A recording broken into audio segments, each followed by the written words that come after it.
일단 오늘 강사로 오신 최은 박사님을 제가 소개를 하고 시작을 하겠습니다. 최 박사님은 중앙대학교에서 학부 때는 신문방송학을 전공하시고 대학원에서 영화이론으로 석사, 박사를 하시고 여러 대학에서 성균관대, 중앙대 이런 데서 강의를 하시고 또 서울시 교육청에서 또 CBS 이런 데서 강의도 하시고 책도 여러 권 쓰셨습니다.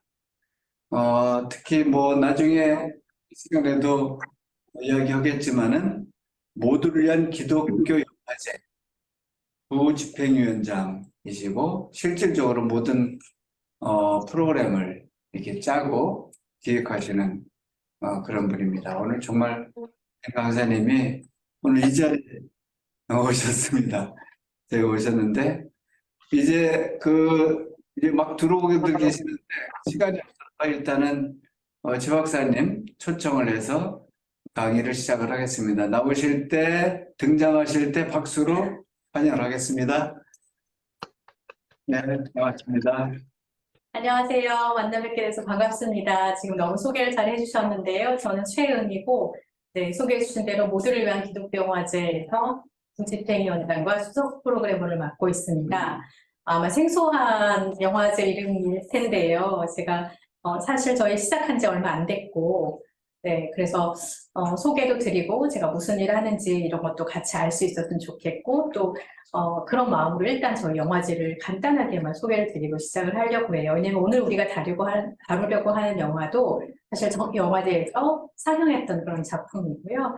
깊이 이야기를 나눴던 작품입니다. 함께 나누고 싶은 이야기여서 가지고 왔는데, 모두를 위한 기독교 영화제는요, 저희 캐치프레이즈가 있습니다. 슬로건이 있는데, 혐오 대신 도모, 배제 대신 축제라는 슬로건을 가지고 2019년에 시작을 했어요. 그래서 저희가 올해 5회째를 맡게 되는데요. 5회째를 맡게 되는 감회가 새롭게 묘하고, 처음에 시작할 때는 사실은 기독교 영화제를 한다고 하니까요. 근데 모두를 위한 기독교 영화제 한다고 하니까요. 어디서도 환영받지를 못했습니다. 예를 들면 기독교계에서는 기독교 영화가 어떻게 모두를 위한 것이 될 수 있느냐라고 얘기를 하거나, 아니면 영화계에서는요, 영화 하는 사람들은 하는 길을 그냥 기독교 빼라라고 이야기하는 것이 굉장히 저희가 많이 들은 그런 조언이었어요.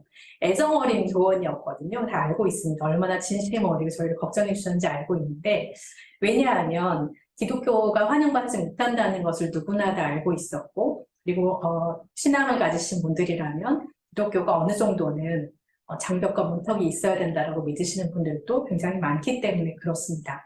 저희가 이 두 가지 모두를 위한 기독교 영화제라는 것을 그래도 고집하고 싶어 했던 것은 두 가지의 믿음인데요. 한 가지는 일단 그리스도의 죽으심과 복음은 모두를 위한 것이다 라는 믿음이 전제가 됩니다. 그런 믿음 안에 우리가 열려있는 마음으로 사람들을 대해야 되겠다라는 생각이 한편으로 있고요. 또 하나는 영화라는 것은 굉장히 특권적인 어떤 것이어서 이게 선교를 위한 도구로 엄청난 힘을 갖고 있거나, 아니면 영적으로 굉장히 해로워서 우리가 조심해야 되는 어떤 특별한 것이 아니라 일반 은총으로 우리에게 주어진 선물 같은 거라는 생각이에요. 일반 은총은 사실은 모두에게 주어진 것이죠. 그래서 저희가 영화를 바라보는 관점은 모두를 위해 주어진 선물이고, 우리의 복음도 모두를 위해 주어진 것이다라는 믿음을 전제로 한다는 것을 우리 말씀드릴 수 있을 것 같아요.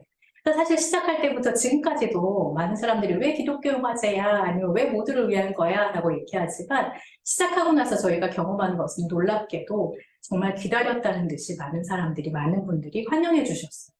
이런 거 있었으면 좋겠다고 생각했어 라든가, 지금처럼 사람들끼리 골이 깊은, 서로 골이 깊은 이 시간에, 이 시대에 정말 필요한 일이다라고 지지해 주시는 분들도 굉장히 많았던 것 같습니다. 그래서 저희 영화제는 모두를 위한 기독교라는 것을 전제로 또 모두를 위한 영화 축제라는 생각을 가지고 열려있고요. 그래서 사실은 모두를 위한 기독교 영화 축제가 아니라는 것을 미리 말씀을 드릴 수 있을 것 같아요. 그러니까 기독교 영화가 모두를 위한 것이라고 막 주장하거나, 아니면 기독교 영화의 축제다라고 이야기하는 것이 아니라, 모두를 위한 기독교가 모두에게 다가갈 수 있도록 우리가 다리가 되어보자라는 생각으로 했고요. 실제로 영화제에 저희가 작년에 사회를 진행하면서 경험했던 것은 설문조사를 했는데요. 영화제를 열고 마지막에 설문조사를 했을 때 기독교인이 아닌 분들이 40%, 45% 정도 참여가 있었어요. 그리고 젊은 분들이 20, 30대 관객들이 40% 가까이 되는 그런 이제 설문조사 결과를 얻었습니다. 그리고 놀라운 것은 진짜 모두였다는 거예요. 무슨 얘기냐면 전 연령대, 10대부터 60대 이상까지 전 연령대에 굉장히 고루 분포가 되어 있다는 것을 보고 저희도 깜짝 놀랐어요.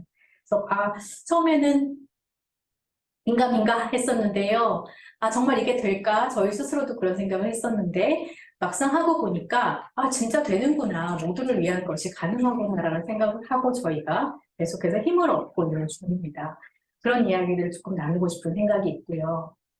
영화와 영성에 대해서 어떻게 생각하는가라는 질문은 굉장히 중요하다라는 생각이 들어요. 보통 기독교 세계관에서 영화와 혹은 문화와 세계의 관계를 다룰 때 가장 많이 언급되는 학자는 기독교계에서 리처드 니버라는 사람입니다. 리처드 니버가 얘기할 때는 그리스도와 문화라는 책이 이제 굉장히 1950년대에 쓰인 책인데요. 이 책에서 이야기하기를 기독교인들이 문화를 대하는 자세를 한 5가지 정도로 나눠놨어요. 하나는 회피하는 자세, 다른 하나는 경계하는 것, 그리고 또 대화하는 것, 혹은 수용하는 것, 또 마지막으로 신적인 만남이라는 건데요.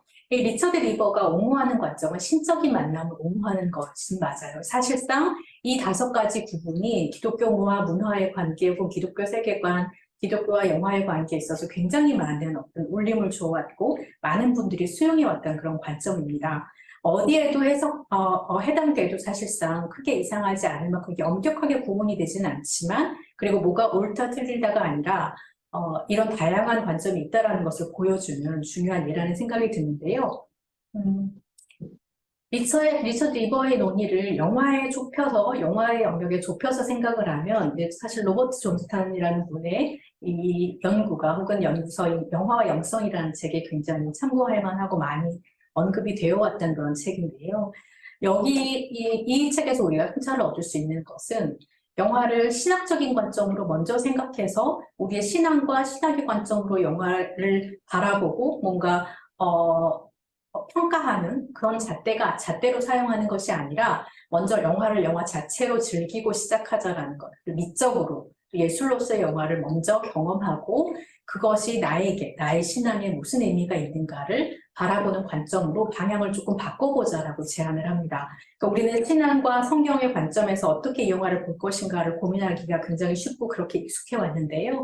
로버트 존스턴이 제안하는 바는 뭐냐면 영화를 먼저 보고 영화 안에서 어떤 감흥이 있다면 그걸 나는 신학적으로 혹은 신앙적으로 어떻게 평가할까를 판단하는 방향으로 하는 것이 이 시대에 이제 좋은 관점이다라고 제안하는 것 같아요. 레슬리 뉴빌긴이라는 사람이 이렇게 얘기를 했어요. 교회가 복음에 충실하려면 그 교인들을 지원하는 공동체가 돼야 된다라고 얘기를 하는데요. 이때 제안하는 바는 뭐냐면 사실상 교인들이 이 세상에서 굉장히 치열한 싸움을 싸우고 있다는 것을 좀 이해하자라는 것을 굉장히 진지하게 제안합니다. 그래서 성도들이 어떤 고민들을 하고 있고 어떤 싸움을 싸우고 있는지를 잘 이해하면 교회가 어떤 의미에서 이들을 잘 지원하고 도와야 될지가 조금 더 분명해지지 않겠나라고 제안하는 그런 관점입니다. 사실 로버트 존스턴은 내 견해는 심리적인 경험에서 신학적인 관점으로 나온다고 할 때 그 안에서 영성이라는 것은 사실 영성을 찾아가는 그런 부분인 것이 많고요. 몇 년 전에 이제 IBP 출판사에서 로버트 존스턴하고 캐서린이라는 이제 부부인데요. 이 부부를 초청해서 강연을 했던 적이 있어요. 그때 이제 저도 참여해서 듣고 같이 참여했던 그런 강좌인데 이때 들었던 생각이 뭐냐면 사실은 이제 로버트 존스턴의 굉장히 선교적인 관점에서 영화를 어떻게 더 깊이 묵상하고 그 안에서 어떻게 영성을 끄집어낼까라는 점에 굉장히 많이 치우쳐 있다라는 생각이 들었습니다. 근데 제가 생각하는 관점은 적어도 영화를 묵상하는 것만 의미 있다고는 생각하지 않거든요. 영화가 일반 은총으로서 충분히 우리가 즐길만 하고 그리고 그 안에서 평소에 우리가 설령 밥을 먹거나 아니면 자연을 바라보거나 요즘 꽃도 너무 좋고 비도 오고 봄이 되는데요. 이런 자연을 누리면서 그 안에 하나님을 발견하는 것, 일반 은총 안에 하나님을 발견하는 것처럼 영화도 얼마든지 우리에게 선물처럼 주어진 어떤 하나님을 생각할 수 있는 것이다 라는 것이 관점이면서 그렇지 않더라도 그 자체로 영화가 주는 즐거움이 이 시대의 사람들에게 굉장히 큰 위로가 되고 힘이 되고 즐거움뿐만 아니라 함께 고민하는 어떤 이야기들을 끄집어낼 수 있다는 점이 중요하다는 생각을 저는 하게 됩니다. 어떻게 보면 영화가 영성을 가지고 있다라고 했을 때 혹은 우리가 이걸 영화에서 잘한대. 저 친구가 영성을 찾을 수 있다라고 했을 때 그- 묵상하는 영성이라든지 하나님과 나와의 관계에만 있는 그런 개인적인 영성의 차원에 머물지 않았으면 좋겠다라는 바람이 잘 있었던 것 같아요. 그래서 영화가 어떻게 이 시대에 대해서 질문을 던지고 있고 이 시대에 대해서 어떻게 고민하고 있는가를 우리가 같이 생각해 보자라는 점을 생각하면 반드시 개인적인 영성, 우리가 하나님 믿고 구원받고 예수님 믿고 구원받고 그리고 하나님과 깊이 있는 교제를 나누고 영화에서 하나님이 뭐라고 말씀하시는지를 들어보자라는 그런 차원이 아니라 이 세상 사람들이 어떻게 고통받고 있고 혹은 어떤 데에 관심을 두고 있고 그런 데에 대해서 조금 더 관심을 기울이다 보면 하나님이 관심을 기울이는 세상을 발견할 수 있다라는 생각을 저는 하게 되거든요. 이게 사회적인 영성의 문제라는 생각을 많이 하게 되고요. 교회가 우리의 구원과 영성과 하나님과의 만남과 이런 것들을 중요하게 생각하고 함께 양육하고 교제하고 하는 일 못지않게 또 영화가 사회적인 영성을 자극하는 것 이런 데 좀 귀를 기울여 보는 것도 좋겠다라는 생각을 하면서 저는 영화를 보고 있습니다. 오른쪽에 보시는 포스터가 저희가 사회 영화 했던 포스터예요. 실상 가상이라는 주제를 가지고 했는데요. 무슨 얘기냐면 사실 저희가 이때 다뤘던 건 이제 SF 영화들이 SF 영화는 그냥 블록버스터 영화들이거나 아니면 굉장히 공상과학이라고 얘기하는 것처럼 상상에 불과한 이야기일 수도 있고 그렇잖아요. 근데 사실은 이 가상의 세계 안에서 어떻게 현실을 담아내고자 하는 그런 노력들이 있는가라는 거 보는 것도 중요하다는 생각을 했어요. 그래서 가상의 이야기를 바탕으로 한 영화이고 허구인 이야기들이지만 사실상 이 시대를 바라볼 수 있는 어떤 거울 같은 요소들이 있다는 것을 전제로 하고 하는 그런 영화들을 찾아서 같이 이야기를 나눴던 것 같습니다. 그런 관점이고요. 폴 틸리라는 사람이 이렇게 얘기를 했어요. 특정 문화나 특정 시대를 이해하는 데 가장 좋은 방법은 그 문화나 그 시대의 가장 큰 걱정거리를 발견하는 것이다 라고 이야기를 했습니다. 사실 농담삼아 이야기하는 것들이 있는데요. 교회가 세상을 걱정하는 것이 아니라 요즘은 세상이 교회를 걱정한다는 거잖아요. 농담처럼 사람들이 이야기하는 거 굉장히 가슴 아프게 저는 듣고 있어요. 한국 교회는 어떻게 보면 한국 사회의 큰 걱정거리가 됐는지 모르겠다라고 생각하면 굉장히 슬프죠. 그런데 사실은 이 걱정거리들에서 어떤 공통점들이 발견된다라는 것도 생각하게 돼요. 그 안에 사람들이 고통받고 있고 교회가 뭔가 교회에 대한 기대가 더 아직은 남아있고 종교에 대한 어떤 관심이 있다라는 생각이 들고 사실상 걱정거리를 파악한다라는 건 사실 하나님이 이 세상을 걱정하는 것을 발견하는 것과도 다르지 않다는 생각을 저는 합니다. 조르주 아간벤이라는 사람은 이렇게 얘기를 했어요. 동시대인이라는 것이 뭔가 시대의 어둠을 보는 자다라고 얘기를 하거든요. 다시 말하면 동시대인은 시대의 어두움을 같이 바라보고 있는 한 방향에서 바라보고 있는 것인데 이럴 때는 이렇습니다. 이 시대의 가장 어두운 부분이 뭔가라는 걸 생각을 했을 때 예를 들어서 일제시대를 일제강점기를 경험하신 분들에게는 그 경험이 가장 아픈 경험일 수도 있어요. 그 잔재와 흔적이 아픈 경험일 수 있죠. 한국전쟁을 경험하신 분들은 전쟁이 가장 큰 어려움이고 두려움일 수 있습니다. 그리고요, IMF를 경험한 세대에게는 경제적인 어려움이 가장 큰 어려움일 수도 있겠죠. 사회적인 불평등과 여러 가지 것을 생각할 수 있을 텐데 우리가 이 시대를 바라보면서 가장 아픈 부분이 어딘가라는 것을 생각한다면 같은 어둠을 바라보고 있다면 동시대인이라고 생각할 수 있겠죠. 그래서 같은 시대를 살아가고 있지만 사실은 전혀 다른 시대를 살아가는 것처럼 동시대인이 아닌 것처럼 각자 다른 고민들을 안고 있는 것이 이 시대의 많은 갈등의 근원이 아닌가라는 생각들도 하게 돼요. 근데 영화는 굉장히 대중적인 매체잖아요. 많은 사람들에게 공감을 가질 수 있는 소재를 찾아내기 마련이거든요. 어둡고 뭔가 우울하고 하는 얘기를 하더라도 어둡고 우울한 정서 아니면 기쁜 이야기를 하더라도 공감을 얻으려면 사실은 같은 것을 바라보고 있는 것들을 끄집어내는 거 굉장히 중요한 일입니다. 영화에게는 굉장히 중요한 일이고요. 그래서 이런 아픔들과 동시대인들이 무슨 고민을 하면서 살아가고 있는가를 바라보기에 굉장히 좋은 그런 매체이고 예술이 아닌가라는 생각을 하면서 오늘날의 영화들이 어떤 고민거리들, 어떤 걱정거리들을 담고 있는가를 바라보고 싶은 것이 사실 또 저희가 하고 싶은 많은 일 중에 하나라고 말씀드릴 수 있을 것 같아요. 이렇게 말씀드리면 되게 막연하지만 두 영화를 이제 예를 들 텐데요. 문신을 한 신부님이라는 작품은 저희가 2회 영화제를 할 때 폐막작으로 선정했던 작품이에요. 이 작품은 보시다시피 신부님이 등장을 하는데요. 사실 여기 포스터에 나오는 이 신부는 가짜 신부입니다. 교도소에서 막 출소를 했어요. 또 가석방에서 나온 사람이거든요. 근데 가석방에서 나오는데 이분이 원래는 어떻게 보면 청년인데요. 이 청년이 원래는 교도소에서 나오기 전에 신부가 되고 싶어 했습니다. 신학교로 가고 싶어 했어요. 그런데 이 청년을 사랑하던 한 신부가, 토마시 신부라는 교도소의 담당 신부가 신학교에서는 전과자를 받아주지 않는다고 얘기합니다. 그래서 할 수 없이 신학교로 갈 수 없는데 이 청년이 신부복을 하나, 사제복을 훔쳐가지고 나와요. 그래서 어느 마을에 이제 가게 되는데요. 사실상 가석방이 됐기 때문에 교화수단의 일환으로 목공소에 취업을 하게 되어 있었어요. 근데 목공소에 취업하러 갔다가 마을에서 성당에 잠깐 들어갑니다. 여기서 오해를 받아요. 오해라기보다 사실 진심인데요. 교도소에서 왔구나 라는 평가를 받으니까 그렇지 않다고 나 신부인데? 라고 얘기를 하면서 신부복을 꺼내서 보여줘요. 그래서 얼떨결에 시작한 거짓말이 진짜처럼 돼서 이 신부가 그 마을을 몇 주 동안 떠받게 돼요. 왜냐하면 주임 신부가요. 잘 됐다고 내가 지금 치료를 받으러 가야 하는데 당신이 우리 교구를 맡아달라고 얘기를 하고 떠납니다. 그래서 가짜 신부가 얼떨결에 신부 역할을 해야 되는 상황이 됐고요. 이 신부가 알게 되는 상황은 마을 사람들이 굉장히 고통받고 있다는 사실이었어요. 불과 몇 개월 전에 마을 사람 7명이 사고로 사실 사망을 했고 그 사건이 애도하지 못해서 왜냐면 하나님 왜 이런 일을 하셨나 아니면 다들 친한 사람들이었고 가해자와 피해자도 다 마을 사람이었기 때문에 교통사고였는데요. 그렇기 때문에 굉장히 슬퍼하고 있는데 미워하지도 못하고 슬퍼하지도 못하고 그렇다고 용서하지도 못하는 그런 애매모호한 가운데 신앙심으로 이것을 굉장히 억누르면서 기도하면서 예배하면서 살아나보려고 하는 사람들의 아픈 모습을 보게 됐어요. 그래서 굉장히 이제 이 신부가 입장에서 역할을 하는 것이고 여러 모양으로 이제 정말 애도한다는 것이 뭔가 진짜 하나님을 예배한다는 것이 뭔가라는 것들을 고민하게 만드는 그런 영화입니다. 이런 작품 혹은 이제 오늘 중심적으로 이야기하려고 하는 이야기는 퍼스트 리폼드라는 작품이에요.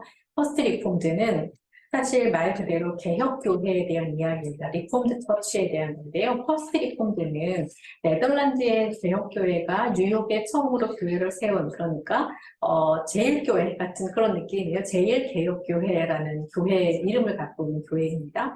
근데 이 교회에서 툴러라는 목사가 이제 사역을 하고 있어요. 근데 아주 오래된 교회인데 그리고 이 교회가 모태가 되어서 지금 풍성한 삶교회라는 교회를 하고 있는데 이 교회가 있는데요. 퍼스트 리폼드 교회가 옛날부터 굉장히 오래된 교회라서 지금은 마치 기념품 샵처럼 오래된 교회의 전형으로서 여행지처럼 하고 있는 그런 모습들을 지금 봅니다. 그래서 이 영화를 만든 이 영화 안에는 사실 굉장히 교회에 대한 어떤 질문들이 굉장히 많이 등장해요. 그리고 말씀드렸던 것처럼 이 시대를 바라보는 사람들의 걱정거리 혹은 근심거리, 우리가 어떻게 이 세상을 살아가야 될까, 하나님이 과연 이 세상을 어떻게 바라보실까라는 진지한 고민과 질문들이 등장하는데요. 겉으로 보면 이 영화가 굉장히 교회를 막 비판하고 있는 것처럼 보입니다. 근데 사실 누가 무슨 목적으로 왜 이런 질문들을 던지는가는 굉장히 중요하겠죠. 그런데 사실상 이 영화는 뭔가 딴지를 걸기 위해서나 비판을 하기 위한 영화는 아니에요. 누가 얘기를 하는 거냐면 이 폴 슈레이더라는 감독이 이 영화를 만들었는데요. 폴 슈레이더는 사실 이런 얘기들을 이제 다른 사람이 인용을 해서 이렇게 말합니다. 종교와 예술은 영혼의 안에서만 교차하며 하나님 안에서 만나는 평행선이다. 영원히 교차할 수 있고 현 시대에는 이게 병행하다, 만나지 않는 것 같다라는 고민인 거예요. 이 사람은 예술을 하고 싶은 사람이거든요. 근데 왜냐하면 사실은 폴 슈레이더는 나중에 조금 더 자세히 보겠습니다만 폴 슈레이더라는 감독은 켈빈 학교를 나왔어요. 켈빈 대학교. 그러니까 이제 개신교이고 이 학교에 가서 이제 대학에 가서 공부를 하는데요.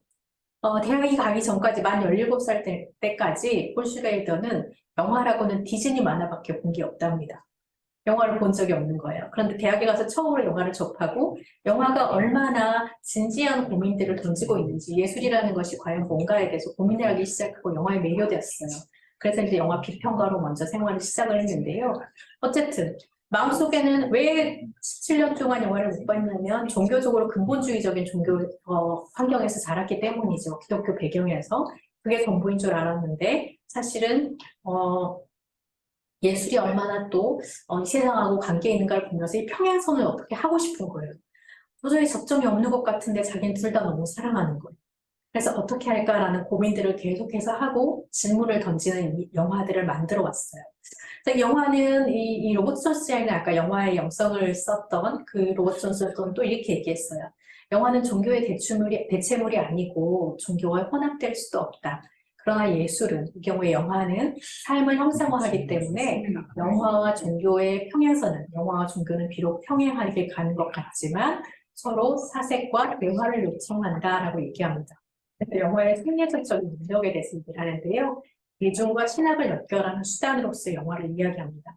어떻게 보면 영화가 영성을 담고 있다는 것이 이런 의미다라고 얘기를 하는 건데요. 사람들에게 하나님에 대해서, 신에 대해서 생각하게 만드는 그런 수단으로서 영화가 굉장히 이 시대에 중요한 생리적으로서 역할을 한다라는 것이 로버트 존스턴의 관점이었고요. 여기에 어느 정도는 동의할 수 있고 또 반박도 가능하겠지만 일리가 있는 말이라는 생각이 들어요. 폴 슈레이더는요, 아까 말씀드렸듯이 비평가이고 시나리오 작가이고 영화 감독이면서 켈빈 대학교에서 영화를 처음 접하고 UCLA에 영화학을 전공하러 갑니다. 그래서 본격적으로 영화를 공부를 하는 거예요. 그리고 시나리오 작가로 데뷔를 하고 영화에서 초열적 스타일이라는 이제 유명한 에세이를 썼어요. 영화사에서는 굉장히 유명한 에세이입니다. 오즈와 브레소가 트레이라는 영화 감독을 이제 다루는 영화이고요. 여러분이 알만한 그런 작품으로는요, 마틴 스콜세지 감독의 택시 드라이버라는 작품이 있어요. 굉장히 유명한 영화인데요. 그리고 또 기독교계에서 엄청난 반발을 불러일으켰던 예수의 마지막 유혹이라는 작품이 있습니다. 이 시나리오를 폴 슈레이더가 썼어요. 그러니 어떻게 보면 굉장히 기독교의 반감을 갖고 있는 거 아니야 라고 생각하지만 사실 예수의 마지막 유혹도 니코스 카잔차스키라는 작가의 원작을 갖고 있죠. 카잔차스키도 그렇고 이 마틴 스콜세지도 그렇고요. 마틴 스콜세지도 평생 부도자로 살았거든요. 평생 자기가 믿음에 대해서 고민했던 사람이에요. 그 고민을 여러 가지 방식으로 표현했던 사람인데 여러분 잘 아실 만한 작품을 앤도 슈자크의 침묵이라는 소설 아시죠? 이 침묵이라는 소설을 영화로 만든 것이 사일런스라는 작품인데요. 평생 동안 예수의 마지막 유혹 뭐 이런 거 만들면서 굉장히 기독교의 반감을 표하는 것처럼 보였던 이 마틴 스콜세지가 사일런스라는 영화를 만듭니다. 사일런스, 침묵 이걸 우리가 반기독교적이라고 말하진 않잖아요. 굉장히 진지한 기독적인 고민을 담고 있는 영화입니다. 어쨌든 이 마틴 스콜세지와 폴 슈레이더가 같이 작업한 작품들이 굉장히 많아요. 그리고 이제 2017년이 되어서 이 폴 슈레이더가 물론 이전에도 다른 작품들이 이제 굉장히 감독으로서 여러 작품들을 만들었는데요. 이 종교적인 고민의 결정체라고 할 수 있는 퍼스트 리폼드라는 작품을 만듭니다. 그리고 초월적인 스타일이라고 이야기했던 본인이 초월적인 스타일이라고 이야기했던 영화적인 기법들과 그러니까 이건 영화에서 어떻게 영적인 것을 다룰까라는 그런 고민이거든요. 말하자면 귀신을 등장시키거나 유령을 등장시키거나 이런 방식이 아니라 영화의 카메라를 가지고 어떻게 생각을 하게 만드는가의 문제입니다. 깊이 있는 생각, 영적인 생각 혹은 보여지는 것 이상의 어떤 가치들을 드러내 보일까라는 그런 고민들이고 그 일을 오즈 야스지로, 테오도르 브레소, 드레이어 그리고 브레송 이런 감독들이 이제 프랑스 감독입니다. 이런 감독들이 했다고 생각하고 비평적으로 이것들을 이제 분석하는 그런 일들을 했어요. 그래서 그런 행보를 보였던 감독이 시나리오 작가이고 감독이고 비평가였던 사람이 만든 작품이고 평생 동안 신앙이란 무엇인가, 과연 구원은 어디서 오는 것일까, 이 세상은 이렇게 되어도 과연 괜찮은 걸까, 이런 진지한 고민들을 담았던 작품이고요. 그런 의미에서 퍼스트 리폼드는 우리가 반기독교적인 이야기가 아니라 혹은 반종교적인 이야기가 아니라 굉장히 종교적인 사색을 요하는 그런 작품들이라는 생각이 들어요. 저는 많은 그리스도인들이 이 영화를 보고 응답해야 된다고 생각합니다. 이 영화가 갖고 있는 질문들에 대해서 사실 가장 잘 답할 수 있는 사람들은 그리스도인들이에요. 그런데 우리가 많이 잘 모르잖아요. 이런 영화들은 진짜 접근성이 굉장히 떨어지는 편이어서 예술 영화라고 생각하고 있는데요. 사실상 그럼에도 불구하고 퍼스트 리본드는 에단 호크라는 그리고 굉장히 유명한 배우들이 출연을 해서 이 작품을 또 돋보이기도 했는데요. 그런 많이 봤으면 좋겠다라는 생각을 저희가 영화제에서 소개를 하기도 하고 포럼에서 다루기도 했던 그런 작품입니다. 그렇다면 이제 이 영화를 저희가 같이 한번 잠깐 볼 텐데요. 아마 안 보신 분들이 많을 것 같고 대부분 잘 모르셨을 수 있을 것 같아서 톨러 목사라는 주인공이 등장하는 이제 장면인데 여러분 영화를 보시고 짧게 한 2장면 정도 연달아서 보시고 계속해서 이야기를 나눠보도록 하겠습니다. 어떤 내용인지 보셨을 거예요. 그죠? 톨러 목사가 어떤 사람이 자기가 자기 이제 정보를 하기도 했고요. 굉장히 궁지에 몰려있다는 거 아시겠죠? 근데 워낙에 궁지에 몰려있을 때 이 목회를 맡게 하게 됐어요. 그러니까 이 퍼스트 리본드 처치라는 교회에 오게 된 것도, 제퍼스 목사라는 이제 흑인 목사 있죠. 이 목사님이 배려를 해줘서 이제 편한 자리에 어떻게 오게 된 거예요. 그때 봤던 것처럼 아들을 잃고 아들이 군대 가는 걸 반대했던 아내도 이제 상심해서 떠나버리고 혼자 남았는데 심지어 이 목사는 지금 병에 걸렸습니다. 그래서 암에 걸려서 이제 곧 또 죽을 병에 걸려 있는 상황이고요. 그런데다가 자기가 돌보고 있었던 사람이 이제 자살하는 사건, 게다가 상담하고도 자살했다고 지금 비난까지 받는 그런 상황이 되는 거죠. 굉장히 궁지에 몰려 있습니다. 근데 이 톨러 목사는요, 5대째 기독교 집안의 사람이에요. 그러니까 5대째 자기 부모님, 할아버지부터 증조부 때부터 자기 아들까지. 그런데 그래서 미국이니까 또 조국을 위해 충성하는 것이 신을 위해서, 하나님을 위해서 하는 것이라고 믿고 있었고, 신념과 믿음에 의해서 아들을 군대에도 보냈고, 자기도 종군 목사로 있었고, 여러 가지로 이제 그런 환경에 있었는데, 사실 이제 믿음이 흔들리는 그런 사건들을 연달아서 경험하게 되는 거죠. 그리고 나서 아까 상담한 사람 같은 경우에는요, 지금 이제 사진에 보이는 메리라는 여성이 남편이에요. 마이클이라는 사람이고, 이름도 굉장히 독특하지 않나요? 마이클은 미카엘이 천사 이름이잖아요. 메리는 마리아인 거죠. 메리라는 여성의 남편이 이제 메리가 상담을 요청을 해요. 우리 남편 좀 상담해 주세요. 왜냐하면 메리는 지금 임신 5개월째인데요. 남편이 환경운동가입니다. 그리고 여러분 보시기에 조금 약간 광적인 것 같죠. 뭔가 광신도처럼 환경에 대해서 생각하고 굉장히 예민하게 보는 것처럼 보여요. 근데 급진적인 환경운동가여서 사실상 뭔가 행동을 하다가 액티비스트로서 행동을 하다가 캐나다의 감옥에 수감되어 있다가 지금 가석방돼서 나온 상태예요. 그런데 아내가 임신했고 아내에게 이 세상에 아이를 낳는 것은 우리에게 못할 일이다. 이건 범죄는 다름없다고 생각해서 오히려 낙태를 하자고 주장을 합니다. 그러니까 아내가 이제 목사님에게 도움을 청한 거예요. 우리 남편 좀 상담해 주세요. 목사님 이야기라면 아마 들을 것 같아요. 라고 얘기를 하면서 사실상 풍성원산 교회라는 제퍼스 목사가 하고 있는 그 교회에 좋은 상담 프로그램도 있지만 그렇지만 이 메리는 이 목사를 찾아와서 목사님 이야기라면 들을 수 있을 것 같아요. 라고 제안을 해서 상담을 했는데요. 결국은 아까 이야기가 된 것처럼 장례식을 했다라는 얘기는 그 사람이 이제 자살을 했다라는 거죠.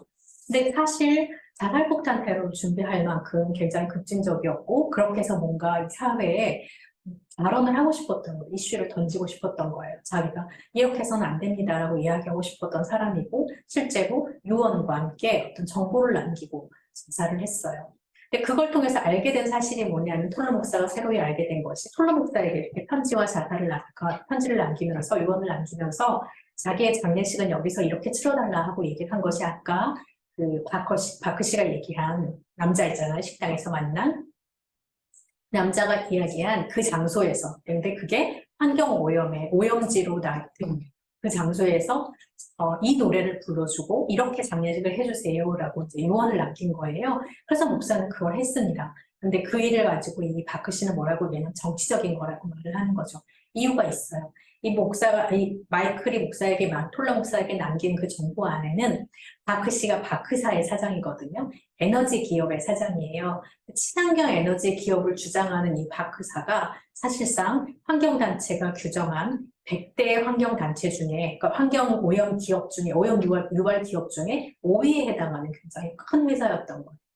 이해가 되시죠? 그래서 사실은 이 바크 씨가 그런데 중요한 거는 풍성한 삶 교회라는 교회, 이 퍼스트 리폼드 교회를 서포트하고 있는 그 교회에 말하자면 장로 같은 그런 위치입니다. 굉장히 많은 헌금을 하고 있는 사람이고, 지금 이 행사를 준비하는 게 뭐냐면 250주년 기념식을 준비하는 그 준비 자리예요. 그때 퍼스트 리폼드 교회의 250주년이거든요. 이 교회의 250주년 기념에 또 엄청난 돈을 헌금을 하고 자기가 이렇게 행사를 했으면 좋겠다라고 제안을 하고 있는 거예요. 주지사도 와서 뭐 환영사하고 바크 씨도 뭘 하고 이제 이런 얘기들인 거죠.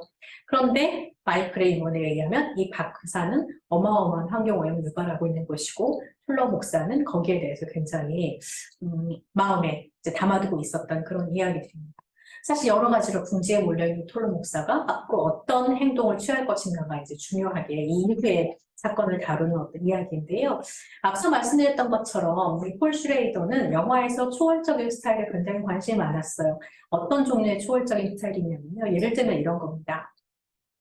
사운드를 통해서 이미지와 상관없는 사운드 혹은 화면 바깥에 들리는 소리를 통해서 뭔가 거기에 주의를 기울이게 만들거나 인물을 화면 한쪽으로 몰아서 그 바깥에 뭔가가 있다라는 것을 계속 암시하게 만들다거나 이렇게 뭔가 영화에서 잘 사용하지 않는 일반적인 극영화에서 잘 사용하지 않는 카메라 기법이나 조명이나 사운드를 사용하는 그런 특별한 방법들이 영화를 특별한 예술로 만든다라고 생각하고 할리우드 영화처럼 정신없이 막 돌아가는 그런 영화들은 이야기 스토리를 따라가기도 굉장히 바쁘잖아요.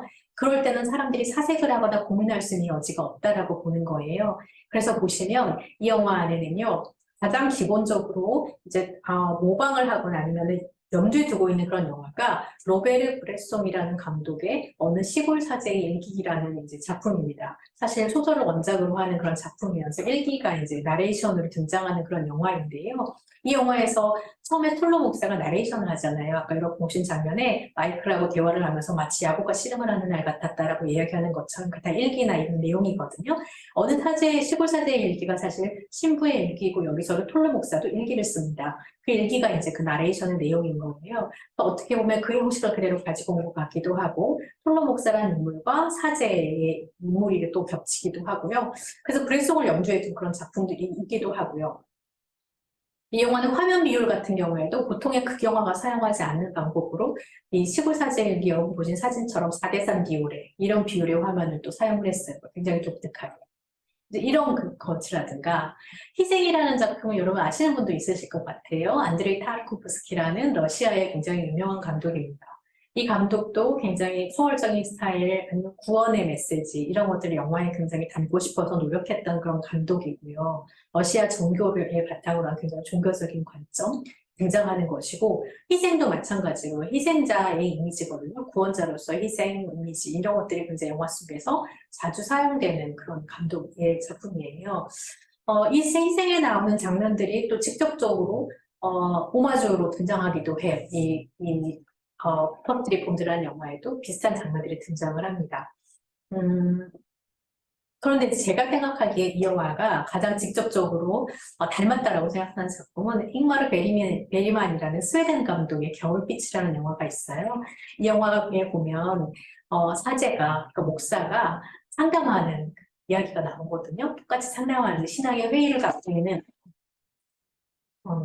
신앙 회의를 갖고 있는 이 신도를 상담하는 이야기가 나와요. 상담하면서 본인의 갈등을 이야기하는 회의하는 목사가 등장하는 그런 영화입니다. 실제로 잉마르 베리만은 자기 아버지가 목사였어요.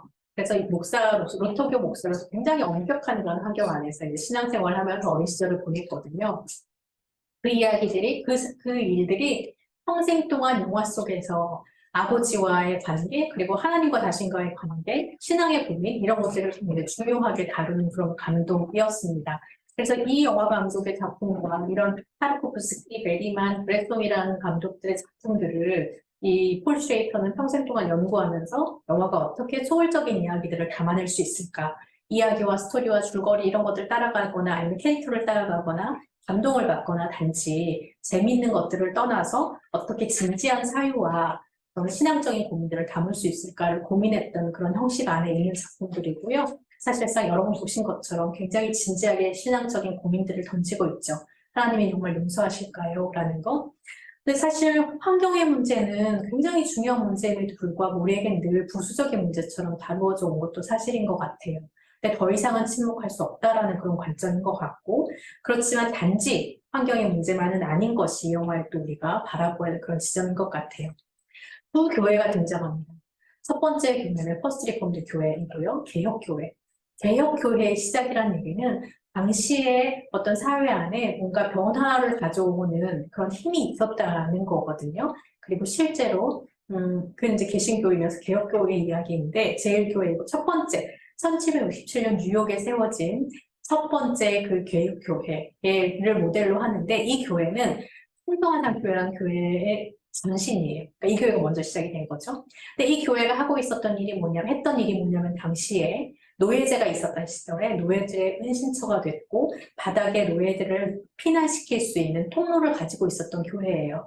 그래서 지금도 많은 사람들이 이 교회에 관광을 옵니다. 노예제도의 그 피난처가 되었던 이 교회를 역사적인 현장으로 경험하려고 아이들이 이제 전학을 오기도 하고 이런 교회거든요.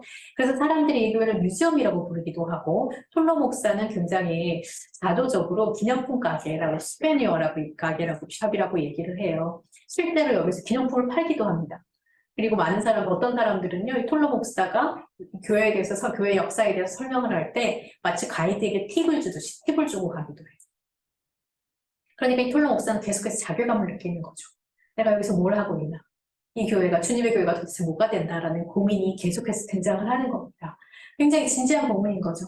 개혁교회가 어쩌다가 이렇게 됐을까라는 고민을 하는 거고, 그런데 이 교회가 전신이 돼서 풍성한 삶 교회가 만들어지는데, 이 풍성한 삶 교회에서 이 교회를 지금은 서포트하고 있는 그런 기념품 샵처럼 운영하고 있는 교회가 되는 거고, 톨로 목사에게도 마치 어떤 자비를 베풀듯이 이제 톨로 목사가 공경에 처해 있으니까 여기 와서 목회를 해. 그러면 조금 더 이 상황을 벗어나기 좋을 거야 라고 이제 얘기하는 그런 관점이 되는 거죠.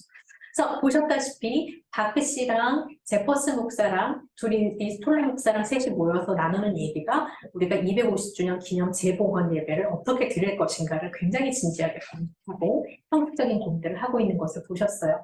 그렇지만 이 안에서 이 톨로 목사는 내가 뭘 하고 있나 라고 계속 자괴감을 느끼는 상황이었다는 것을 알 수 있을 것 같습니다. 어버던트 라이프 처치라는 이 교회는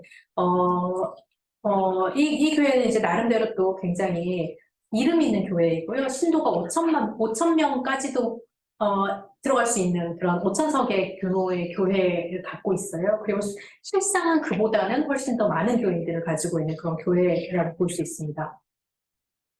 이 교회에서 사실은 풍성한 삶을 약속하는 그런 교회인 거죠. 그래서 조엘 제퍼스라는 이제 목사이고, 이 목사는 대표적으로 번영신학을 갖고 있는 그런 교회의 목사라고 볼 수 있어요. 번영신학을 하고 있는.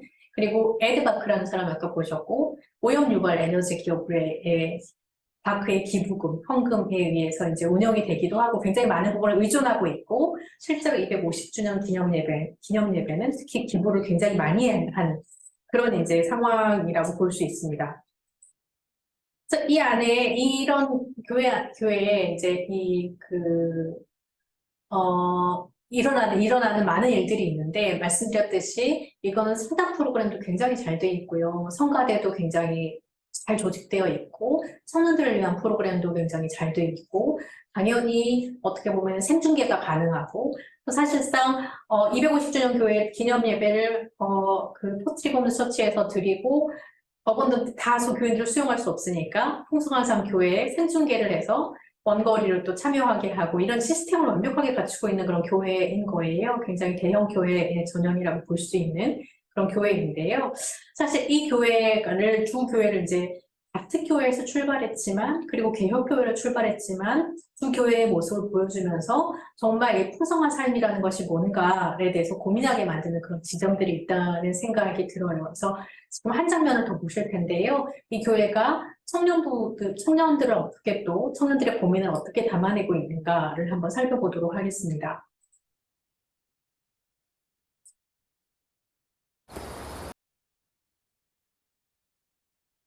네, 풍성화산교회가 이제 모토로 하고 있는 말씀은 이거예요. 이게 이제 교회 앞에 크게 써 있거든요. 내가 온 것은 양으로 생명을 얻게 하고 더 풍성히 얻게 하려는 것이라 요한복음 말씀인데요. 사실 그런 의미에서 청년들의 고민이나 그리고 제퍼스 목사가 답하는 것이 사실은 그렇게 막 너무 몰상식한 이야기는 아니잖아요. 다 이해가 되는 그런 이야기입니다. 많은 경우에 그렇게 사실 위로를 하기도 하고 정말 청년들이 혹은 교인들이 어려운 삶을 살고 있다. 그래서 교회 와서는 사실 그런 위로를 받아야 되지 않느냐라는 이야기를 하는 것이 완전히 이상한 이야기만은 아니고 아마 공감이 되시는 부분들도 있으실 것 같습니다. 그리고 아까 제일 처음에 마이크를 면담했던 때까지만 해도 톨러 목사가 했던 이야기도 굉장히 진심 어리게 들리는 이야기인 것도 맞죠. 우리는 두 가지 마음을 다 담고 살아야 된다라는 이야기랑 정말 고통스럽지만 또 그 안에서 하나님을 발견해야 된다라는 것도 굉장히 의미 있는 그런 이야기들이었어요. 또 톨러 목사는 계속해서 그런 갈등과 고민과 이런 얘기들을 제퍼슨 목사와도 얘기하고 청년들과도 이야기하고 여러 가지로 이제 생각을 해보는 것을 볼 수 있을 것 같아요. 오늘날에 우리가 어떤 고민들을 교회를 통해서 혹은 교회의 이야기를 통해서 어떤 고민을 이용하가 담아내고 있는가 조금 더 자세히 알 수 있는 그런 두 장면이었던 것 같습니다. 톨러 목사의 상담 장면과 그리고 이제 제퍼슨 목사와 이야기하는 것과 그리고 지금 모신 이 청년들을 모아놓고 고민하는 이야기들은 사실 지금 한국교회가 고민하는 것과도 크게 다르지는 않죠. 우리가 청년들을 어떻게 가르치고 어떻게 돌봐야 되고 케어해야 될 건지 혹은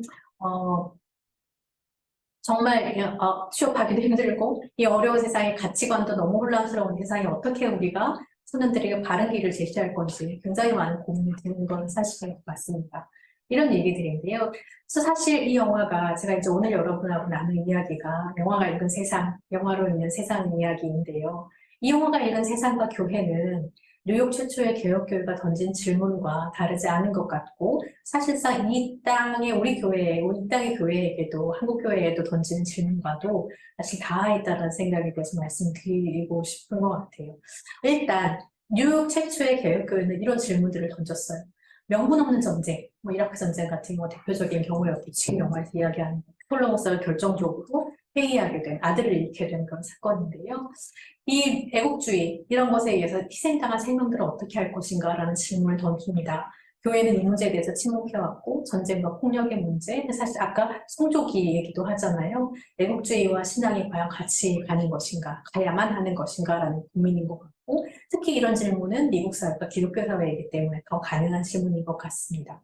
근데 우리에게도 동일하게 던질 수 있는 질문인 거죠. 우리가 명분 없는 폭력에 대해서 어떤 반응을 보일 것인가라는 생각을 하게 하는 부분인 것 같아요. 그리고 또 가장 전면에 앞세워지는 것은 사실 인류의 환경 문제와 생태 신학이죠.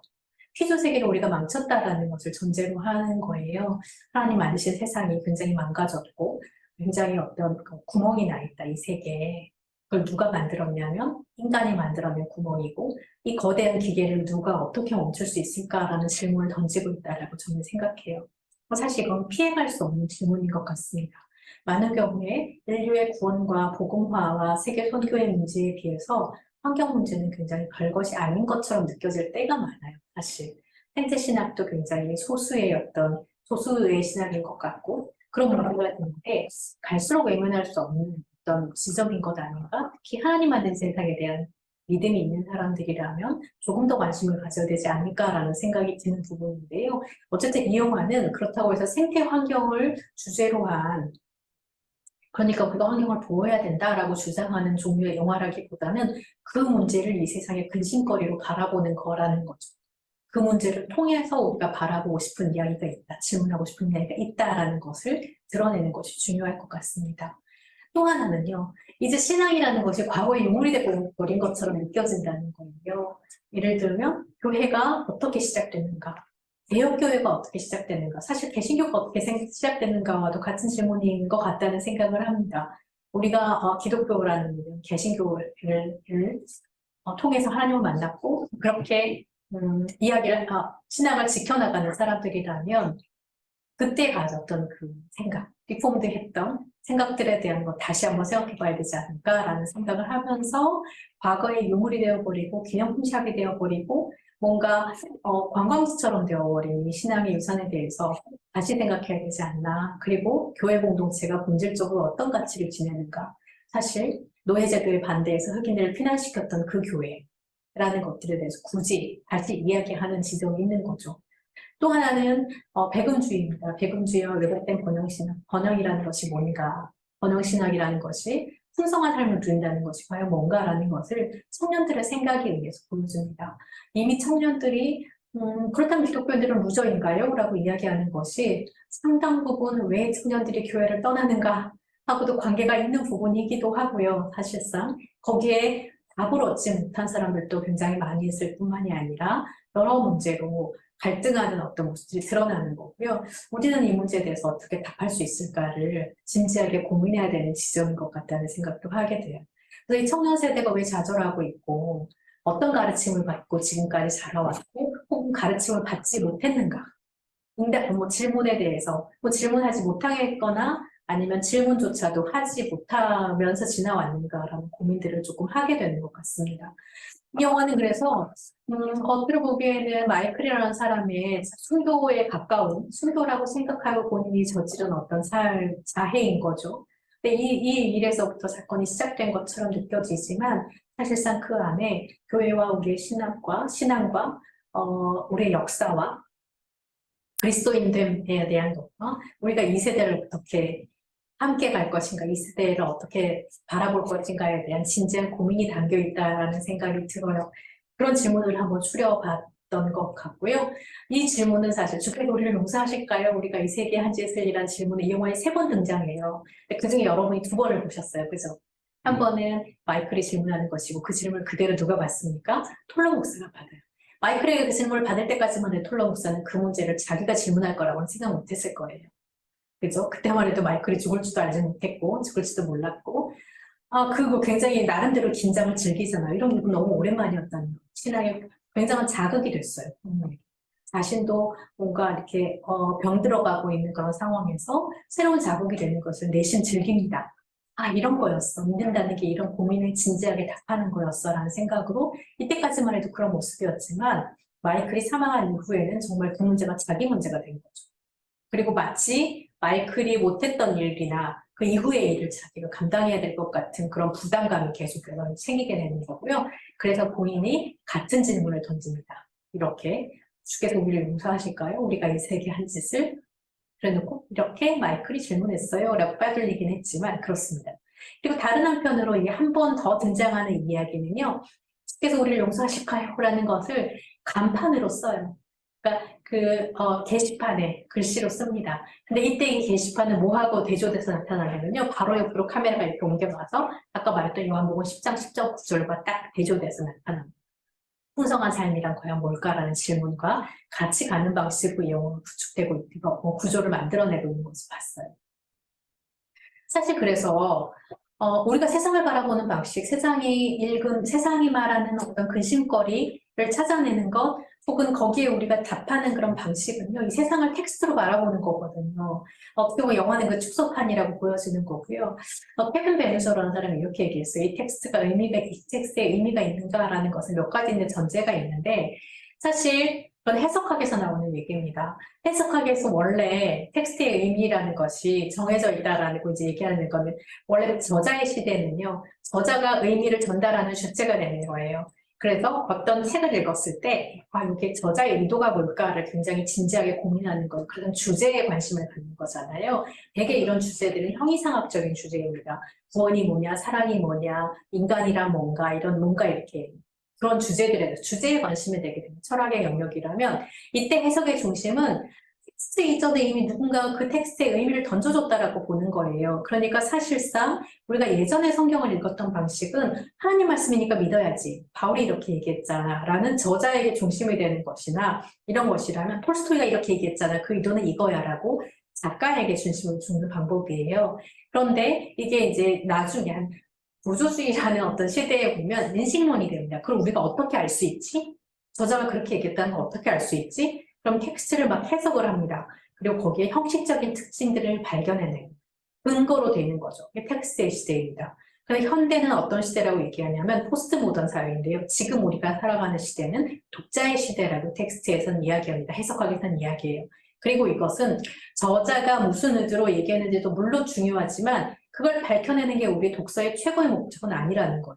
그리고 텍스트가 어떤 의미를 어떻게 말해내는지를 발견하는 것이 최고의 목적은 아니라는 거예요. 그럼 뭐냐면 그걸 가지고 우리가 어떤 판단을 하고 어떤 선택을 할 것인가는 결국 독자의 몫이라는 겁니다. 그래서 사실은 관객과 영화로 말하자면 관객의 몫이고 텍스트를 이 세상을 하나의 텍스트로 바라보면 그리스도인들이 만약에 이 세상을 텍스트로 바라본다면 그리스도인 개개인이 어떤 윤리적인 책임의식을 가지고 선택하느냐가 굉장히 중요하다는 거예요. 사실상 이것은 제가 신학자는 아니지만 신학에서는 우리가 이렇게 생각할 수 있을 것 같아요. 구원론에 굉장히 관심을 두었다면 한동안 또 교회론으로 관심을 옮겨줍니다. 교회가 어떻게 이 시대에 구원을 바라보고 어떤 삶을 살아가야 될 것인가. 현대에는 기독교 윤리학에 굉장히 많은 어떤 중심을 두고 있는 것 같아요. 윤리학, 케빈 밴드라는 사람이 이렇게 얘기했어요. 윤리학이라는 것은 사실상 해석에는 굉장한 책임이 따르고 여러 선택의 여지가 존재하는데 뭐 하나를 선택했으면 그 선택에 대해서 책임을 지는 독해이고 해석이다라고 얘기를 해요. 우리가 세상을 바라볼 때 이 세상이 이렇다라고 이야기할 때 분명한 윤리적인 기준과 관점을 가지고 거기에 대해 책임을 지겠다라는 생각 혹은 내가 순간순간 옳다고 생각하는 것을 선택하고 거기에 따라 살아가겠다는 결단이기도 하다라는 생각이 든 거예요. 폴로 목사가 나중에 이제 여러분 이 영화를 보시면 마지막에 아시겠지만 폴로 목사는 결국은 어떻게 보면 마이클이 하고 싶었던 일을 자기가 하려고 하는 선택을 해요. 뭐 윤리적으로 어떻게 보면 문제가 되는 선택일 수도 있어요. 왜냐하면 마이클은 자살폭탄 테러를 하려고 했거든요. 그래서 이 세상에 알리려고 했어요. 이게 뭔가 잘못됐다라는 걸. 폴로 목사는요. 여러분이 보려고 생각하시면 굉장히 죄송합니다. 제가 스포일러를 할게요. 스포일러를 할 텐데 250주년 그 기념식에 폴로 목사는요. 폭탄을 감고 마이클의 그 폭탄을 감고 나타나려고 준비를 해요. 근데 보시면 아까 메리라는 여성이 있잖아요. 이 메리는 지금 임신 중이잖아요. 메리를 딴 데로 보내요. 톨로 목사가 그 예배 오지 말라고. 왜 그럴까요? 아기를 살리고 싶거든요. 근데 메리가 딴 데 갔어요. 절대 오지 마세요라고 얘기를 하고 당신 올 필요 없다라고 얘기를 했지만 메리가 거기에 나타납니다. 그 사실을 봤어요. 톨로 목사가 어떻게 했을까요? 자살하려고 뭐 자살폭탄을 하고 뭔가 이걸 순교자적인 마인드로 이거를 알리겠다라는 것을 하려고 했다가 이 폭탄 감은 걸 집에 와서 다 풉니다. 어떤 선택이죠? 아기를 살리기로 선택하는 거예요. 생명을 살리는 방법으로 선택을 하는 겁니다. 그럼 어떻게 했을까요? 어떻게 하냐면요. 철조망으로 자기 몸을 막 감아요. 철조망으로. 그리고 사제복, 목사의 가운으로 하얀 가운으로 덮습니다.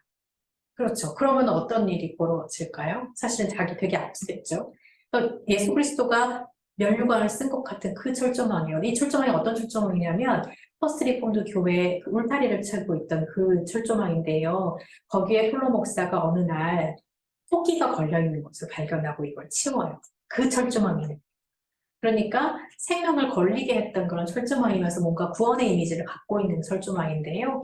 그걸 가지고 자기 몸을 이렇게 감아요. 그리고 어떻게 하냐면요. 나중에 이 메리를 껴안습니다. 이런 이제 이야기를 갖고 있어요. 영화가 이렇게 되는데 사실 이 영화가 굉장히 특별한 것 중에 하나는 이제 사운드예요. 아까 이 폴 슈레이터가 영화의 사운드를 굉장히 특별하게 사용했던 감독이고 브레송이나 보지아스트가 이런 사운드를 특별하게 사용했던 영화들에 이제 주목했다라고 말씀을 드렸는데요. 이 영화에는 찬송가가 여러 차례 등장을 해요. 그런데 흥미롭게도 음악이 그 반주가 등장하지 않습니다. 왜냐하면 퍼스트 리폼드 처치 교회에 굉장히 명품 오르간이 있는데요. 자랑스러운 명품 오르간이 있는데 이 오르간은 고장이 났어요. 그래서 이걸 연주를 할 수가 없습니다. 그런데 바크 씨가 지원한 돈으로 혹은 뭐 이렇게 알아서 이 오르간을 고쳐요. 그래서 그때까지는 묵음으로, 어떻게 보면 아카펠라로 계속해서 이제 음악이 등장을 하고 아니면 연주가 안 되는데요. 마지막 장면 250주년 기념 예배 장소에서 이 오르간이 웅장하게 울리는 장면이 있어요. 웅장하게 드디어 수리를 한 오르간을 웅장을 하는데 이때 이제 연주되는 음악이 믿는 사람들은 군병 같은 이제 부목사가 있거든요. 여자 부목사가 있는데 찬양팀을 맡고 있는 목사예요. 이 목사가 톨러 목사를 좋아합니다. 그러니까 짝사랑하고 있어요. 톨러 목사는 사실 많이 아프잖아요. 그래서 어떻게 보면 이 여자 목사의 돌봄을 이용해서 이 여자 목사의 사랑을 이용해서 돌봄을 받으면서 편안하게 여생을 마무리할 수 있는 그런 상황이었어요. 받아들이기만 하면 됩니다. 여자 목사의 사랑을 받아들이면 되는데 사실 그렇게 하지 않고 이제 메리라는 여성을 사랑하게 되는 거거든요. 마이클의 아내를. 물론 미망이 됐으니까 그리고 이 사람은 이제 이혼한 사람이고 그 문제가 도덕적으로 문제가 될 건 없어요. 그러니까 사실 끌어안는 그런 이미지가 문제가 될 것은 없는데 어쨌든 마지막 장면에 이 노래를 잘하는 여자 부목사가 이제 이 부르는 노래 그리고 연주되는 음악이라는 것이 사실 이제 이런 노래들이에요. 앞에는 주의 친절한 팔에 안기되 믿는 사람들은 군병 같으니 내주는 강한 성의와 방패가 분기되시는 우리가 너무 은혜롭게 부르는 찬양이고요. 굉장히 뭔가 영적인 싸움을 싸우는 그런 음악이잖아요. 거기에 대한 은유로 되는 이제 찬송가들인데 이 음악이 연주되는 동안에 굉장히 그로테스크한 느낌이 나요. 제가 이제 시간상 이걸 다 보여드리지는 못해서 말로만 말씀을 드리는데 여러분이 나중에 꼭 확인하셨으면 좋겠어요. 그러니까 여자 목사가 굉장히 무표정한 얼굴로 이 노래를 부르는데요. 우리에게 너무 익숙한 찬양이에요. 너무 익숙한 찬양인데 너무 낯설어 보입니다. 아, 이 노래가 이렇게 들려? 라고 느낄 만큼 그리고 그때는 어때요? 폴로 목사는 자기만의 전투를 준비하고 있는 말하자면 폭탄 테러를 준비하고 이 장면이 연결되는 장면이면서 우리가 너무 익숙하게 부르는 이런 전투적인 노래들이 사실 때로는 폭력적인 방식으로 변화할 수 있다는 것을 보여주는 것이기도 하면서 굉장히 낯설게 이 찬양을 듣게 만드는 것. 이 교회라는 공간과 교회가 얘기하는 풍성한 삶과 혹은 그곳에서 갖고 있는 어떤 역사적인 자부심과 이 모든 것들을 살짝 거리를 두고 바라보게 하면서 우리가 어떤 모습으로 이 리폼드 처치의 전통을 지켜나가야 될 것인가에 대해서 고민을 던지는 그런 작품인데요. 마지막에 이런 의미들을 갖고 있어요. 그래서 사실 메리가 나타났을 때 톨러 목사가 교회에 안 나타나니까 교회 예배 250주년 예배 사회를 맡아야 되는데 안 나타나는 거예요. 근데 사택에서 바로 옆에 붙어 있는 사택에서 톨러 목사는 자살 테러를 준비하고 있고 여기에 메리가 임신하는 모습으로 나타나서 톨러 목사를 찾아오는 거예요. 아는 거죠. 뭔가 무슨 일이 벌어지고 있다. 잘못되어 가고 있다라는 사실을 아는 거죠. 근데 마지막 장면은 둘이서 이렇게 껴안는데요. 톨러 목사가 이 메리를 껴안는데요. 사실은 꼭 껴안을수록 이 톨러 목사의 몸에 감겨있는 철사가 몸을 찌를 수밖에 없고 하얀 가운에 피가 배어나올 수밖에 없다는 것을 우리는 알고 있습니다. 굉장히 아픈 사람이죠. 더 깊이 껴안고 더 꼭 껴안을수록 사실은 몸에 상처와 아픔이 있을 수밖에 없는데 사실 이 마지막 장면에서는 결국은 그리스도의 사랑이라는 것은 껴안을수록 아플 수밖에 없는 사랑이고 고통받으신 그리스도의 모습을 생각하게 하는 그 장면이에요. 그래서 사실 톨러 목사가 자살폭탄 테러로 그 모든 것들을 팡 터뜨렸으면 또 다르겠죠. 그렇죠? 그럼 마지막 선택의 윤리적인 이 목사의 선택은 뭡니까? 아기를 살리는 방법, 그리고 생명을 살리는 방법을 선택했고 결국은 본인이 그 아픔을 끌어안는 방법을 선택했다라는 거죠. 그러면서 어떻게 보면 마이클이 이루지 못한 다른 방법으로 마이클이 하고 싶었던 것 혹은 이 세상에 뭔가 알리고 싶었던 그런 메시지들을 담고 있는 것 아닌가라는 생각을 하게 되는 그런 대목들이었어요. 이 영화가 굉장히 깊은 고민으로 만들어진 영화구나. 고민과 이 세상에 대해서 그리고 폭력과 세상이 우리가 알게 모르게 행하는 폭력과 알게 모르게 은혜로운 찬양을 통해서 오히려 더 낯설게 만들어지는 그런 모습들을 보게 하는구나라는 생각을 하게 됐어요. 그래서 사실 이 영화는 굉장히 상상하는 거예요. 우리가 이런 방법으로 사랑을 하면 어떨까요? 라는 이야기거든요. 세상을 사랑하는 방법. 타르코프스키라는 아까 희생이라는 영화를 만들었던 감독은 이렇게 얘기했습니다. 한 예술가가 이야기하는 세계가 절망적이면 절망적일수록 그는 아마도 희망이 없는 세계와 대치되는 그 이상을 분명히 드러낼 수 있을 것이다. 희망 없는 세계와 대치되는 이상적인 것, 그리고 어떻게 보면은 구원의 메시지인 거죠. 그래서 세계의 절망을 다루는 것은 그래서 굉장히 중요하다라고 생각을 했던 것 같아요. 희생이라는 작품도 그렇고, 향수나 노스텔지어라는 향수라는 작품도 그렇고요. 스토커나 이제 타르코프스키가 만들었던 여러 작품들이 또 그런 의미들을 담고 있습니다. 굉장히 신앙적이고 어떤 영적인 그런 고민과 상상력이 드러나는 그런 부분이라고 볼 수 있고요. 그래서 사실 저희는 이제 이런 영화들을 혹은 모두가 이렇지는 않아요. 사실 재밌는 영화도 많습니다. 그렇지만 이런 고민들을 담고 있는 거 사회적인 영성이라고 했을 때 우리 개인의 구원뿐만이 아니라 사회적으로 하나님이 어떤 것에 관심을 갖고 계실까? 이 세상의 어떤 부분에 고통에 하나님 관심을 갖고 계실까?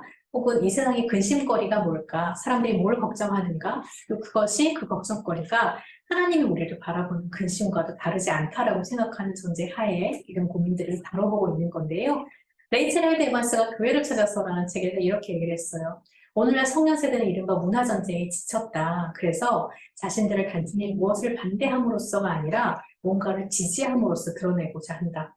그러니까 이런 거 안 돼, 이런 거 안 돼, 이런 거는 영적이지 않아, 이런 거는 뭐 불순해, 아니면 이런 거는 성경적이지 않아, 이런 건 교회와 어울리지 않아, 이렇게 해서 배제하는 것이 아니라 정말 나는 이걸 지지한다 라는 것으로 자기를 드러내고 싶어 한다는 거죠. 어떻게 보면 이거는 구원이라는 거대 담론과는 약간 동떨어져 있는 것처럼 보일지도 몰라요. 하지만 그게 바로 어쩌면 이 세상의 절망적인 부분들을 통해서 구원과 희망으로 나아가는 그들만의 방식일 수 있거든요. 그렇다면 각각의 청년들이 지지하는 건 요구하는 그 목소리에도 귀를 기울이는 것도 굉장히 중요하다는 생각을 합니다. 저희는 그래서 뭔가를 배제하는 방식으로 아니라 함께 모여서 축제를 누리는 방식으로 같이 즐겁게 하는 방식으로 고민거리들을 함께 나눠보자라는 생각으로 시작한 영화제였고요. 그렇게 하고 있는 것 같습니다. 적어도 지금까지는 그런 방향으로 가고 있다는 생각을 해요. 그리고 많은 분들이 거기에 호응을 해주고 있다는 생각이 들어서 감사하고 있는 중인데요. 미로솔라 골프와 매슈 크로스문이라는 작가가 쓴 세상에 생명을 주는 신학이라는 책에서는 번영하는 삶에 대해서 이렇게 세상에 생명을 준다라는 것에 대해서 번영하는 삶, 어번던트 라이프인 거죠. 어번던트 라이프라는 것은 형통한 삶인데 선함으로 인도되는 삶이고 우리가 마땅하다고 느끼는 삶이다라고 얘기합니다. 그러니 정말 뭔가 지지하는 것이고 그렇게 돼야 해라고 생각하는 물론 그 기준은 우리가 성경으로부터 오는 것이겠죠. 우리의 내면화된 것일 수 있고 그런 것을 통해서 번영을 이야기할 수 있다라고 이야기합니다. 그리고 조금 전에 제가 처음 이야기를 시작하면서 말씀드렸던 리처드 리버라는 작가도 이미 50년 전, 1951년에 쓴 책인데요. 리처드 리버의 그 책, 그리스도와 문화라는 책이 그 책에서 이미 그렇게 얘기해요. 어떤 것이 옳다 그르다의 문제를 떠나서 그 순간 자기의 삶에서 선택할 수 있는 것, 가장 윤리적이고 가장 옳다고 생각하는 걸 선택해서 충실하게 밟아 나가는 삶이 문화의 영역에서 그리스도를 드러내는 삶이다라고 이야기를 합니다. 그래서 어떻게 보면 우리가 굉장히 누가 봐도 영적인 영화, 누가 봐도 성경적이고 누가 보다 구원을 이야기할 수 있는 그런 영화들 안에서 구원의 메시지를 찾아내고 묵상하는 것도 너무 소중하고 중요한 일이지만 대다수의 영화는 그렇지 않거든요. 사실은 굉장히 자유스럽게 만들었지만 그 안에 어떤 고민들이 담겨 있는가, 어떤 고민들이 담겨 있는가를 찾아내는 것은 또 우리의 몫이 아닌가 싶습니다. 가장 평범한 영화, 가장 대중적인 영화, 혹은 가장 그냥 진지하게 다룬 영화, 혹은 심지어 가장 교회에 반대되는 것 같은 이런 교회를 비판하는 것 같은 영화, 그 영화들 안에서 사람들이 뭘 고민하고 있고 교회에 어떤 질문들을 던지고 있고 기독교인들에게 어떤 바람과 소망을 품고 있고 궁극적으로 신에 대해서 고민하고 있는지 그런 이야기들을 찾아낼 수 있다면 내가 이 시대의 문화를 통해서 뭔가 더 많은 이야기들을 함께 나눌 수 있지 않을까라고 고민하는 것이 저의 고민이고 여러분과 오늘 나누고 싶었던 저의 이야기입니다. 여기까지 제가 하고 싶은 이야기를 다 마쳤고요. 혹시 궁금하시거나 또 하고 싶으신 말씀 있으시면 같이 나누셨으면 좋겠습니다. 네, 수고하셨습니다. 우선 박수로 감사를 표하고요. 오늘 영화로 세상 읽기인데 제가 이제 듣는 말씀 중에 세상의 근심은 하나님의 근심이구나라는 그 말씀이 아주 와닿았고 우리 영화를 통해서 세상의 근심들을 잘 찾아내는 것 그건 이제 하나님의 근심을 잘 찾아내는 것이고 우리가 거기에 응답하는 거로서도 중요하겠죠. 오늘 치훈 박사님 한 영화를 가지고 쭉 우리가 세상을 어떻게 읽어낼 것인지 그리스도인으로서 그거를 이제 잘 이렇게 정리해 주셨는데 혹시 여러분들이 오늘 강의를 들으시면서 물어보실 거 있으면 한번 물어보시기를 부탁을 드립니다.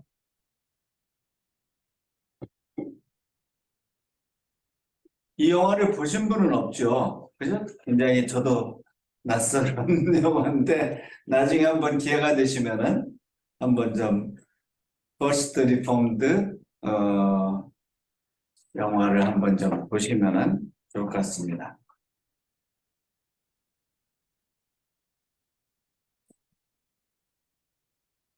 저는 사실 누군가 저한테 어떤 기자가 저한테 그러니까 연락을 해왔는데요. 네, 부활절에 보면 좋을 영화를 추천해달라고 하더라고요. 네. 근데 보통 패션 오브 크라이스트 이런 영화 얘기하잖아요. 그래서 저는 정말 주저하지 않고 퍼스트 리폼드 얘기를 했어요. 네, 그래서 부활절에 같이 보면 좋겠다라고 저는 정말 너무 생각하는 그런 작품입니다. 이런 영화는 개봉하면 기독교인들이 다 몰려가서 봐줘야 되지 않을까. 물론 뭐 이렇게 재미있는 영화는 아니지만 굉장히 진지한 영화인데, 언제 한번 교우들끼리, 같은 교회 교우들끼리 모여서 한번 보시면 좋겠네. 질문 있으면 하세요.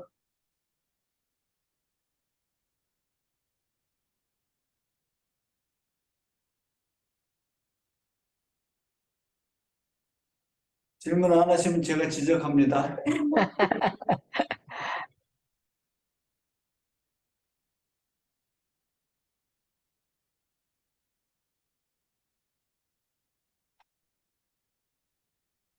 혹시 불편하지는 않으셨는지 모르겠어요. 우선 이 영화 쭉 소개하시는 거에서 불편한 거 있었어요? 없었어요? 예.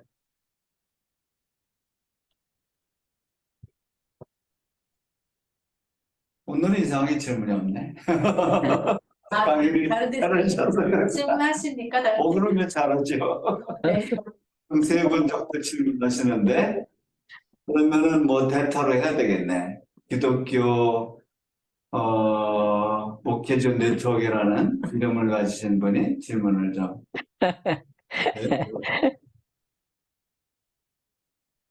안녕하세요. 너무 어, 강의 진짜 참 좋았고요. 굉장히 네, 많은 거를 생각하게 되고, 저는 또 이제 목회자가 방짝이시니까 더욱더 이제 이런 목사님의 고민이 더 이제 깊게 느껴지고요. 저는 사실 좀 코로나가 이렇게 이제 많이 종식이 이제 종식이 가깝다고 보긴 하는데 좀 많이 아쉬워요. 왜냐하면 이 코로나만큼 우리가 환경 문제에 관심을 가질 수 있는 절호의 찬스가 없다고 생각을 했는데 3년이나 우리가 고생을 했는데 그냥 이렇게 코로나 그게 좀 약세로 그것만 반기지 환경에 대한 메시지, 하나님이 만드신 피조 세계와 화목하게 사는 거에 대해서 일반 사람들도 그렇고 교회도 일반 사람들과 별로 다르지 않게 이 환경 문제에 대해서 그냥 유야무야 넘어가는 것이 굉장히 좀 마음이 아픈 중에 또 오늘 이제 퍼스트 리폼드 영화가 다른 이슈도 여러 가지가 있을 수 있겠지만 환경 문제 그게 이제 하나의 큰 에피소드로 이제 다뤄졌다라는 게 이제 저한테는 굉장히 좀 깊게 와닿았고요. 저는 뭐 사실 손자 손녀가 없어요. 그래서 우리 아이들에게 물려줄 세상에 이렇게 조금 상대적으로 덜할지는 모르겠는데 저는 우리 이제 나이 또래의 할머니들이죠. 그러니까는 이제 손자 손녀를 둔 할머니들, 그다음에 그중에서도 기독교인들도 많을 텐데 이렇게 손자 손녀가 아들 딸보다 더 이쁘다 그러는데 너무 이뻐서 죽을라 그러는데 이 환경 문제에 대해서는 이렇게 꼼짝을 안 하는 거 그냥 다 고민들은 하겠죠. 그죠? 고민들은 하는데 그걸 이렇게 꺼내 놓고 그래서 같이 연대하는 거는 좀 안 되는 게 굉장히 안타깝고 하여튼 초대교회 초대교회에서 저기 전염병이 창궐했을 때 믿는 사람들이 그렇게 자기가 전염병에 감염되는 거를 위험성을 무릅쓰고라도 그렇게 했던 그런 거에 비해서 우리 좀 참담한 느낌이 들어요. 이 시대에 우리 묻는 사람으로서 하나도 뭘 못하고 제가 제 얘기죠, 뭐. 못하고 있지 않나 이런 생각이 드는데 오늘 이제 말씀해 주신 이런 영화라든가 이런 거는 좀 사람들한테 많이 편안하게 다가가니까 이런 거를 통해서라도 좀 더 가까이 메시지를 전하고 다가가야 되지 않을까 이런 생각이 들면서 혹시 그러니까 이렇게 이런 영화제를 하시고 그러면서 조금 더 저희들에게 물론 이제 영화 같은 거 보면 이제 많이 다 가야 되겠지만 이거를 운영하시면서 조금 더 적극적으로 하려면 어떻게 해야 되겠다라고 혹시 생각하시는 바가 있으면 저희에게 나눠주시면 감사하겠습니다. 말이 길어서 죄송합니다. 영화제를 저희가 더 적극적으로 할 수 있는 방법이요? 네네, 아니, 그러니까 예, 네, 예, 이런 네네. 어려운 이슈 이런 것들에 대해서 네네네. 네네, 좋습니다. 사실 저는 그런 생각이 많이 들어요. 그러니까 저희가 영화제를 지금 조그맣게 하고 있어가지고요. 정말 많은 사람들한테 많은 사람들 만나고 싶다라는 소망이 있죠. 그래서 어떻게 보면 진짜 작은 일이지만 제가 여기 온 것도 사실 집에서 할 수 있거든요. 집에서 할 수 있고 저에게 편안한 환경일 수 있는데 사실은 목사님을 만나 뵙고 저 영화제 알려드리고 싶고 저희는 사실 부르면 갑니다.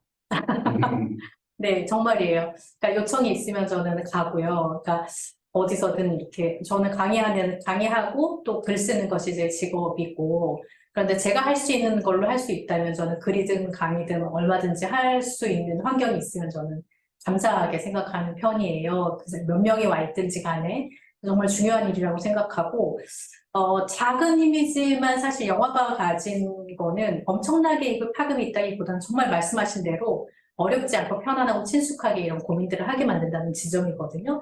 저희가 하고 싶은 일이 바로 그런 일이고, 가능하면 저희가 교회든 기독교 단체든 아니면은 그냥 단체들이든 요청이 있으면 얼마든지 가서 하는 이런 이야기를 나눌 수 있는 기회가 있으면 너무 감사하죠. 그게 가장 기본적으로는 그렇고요.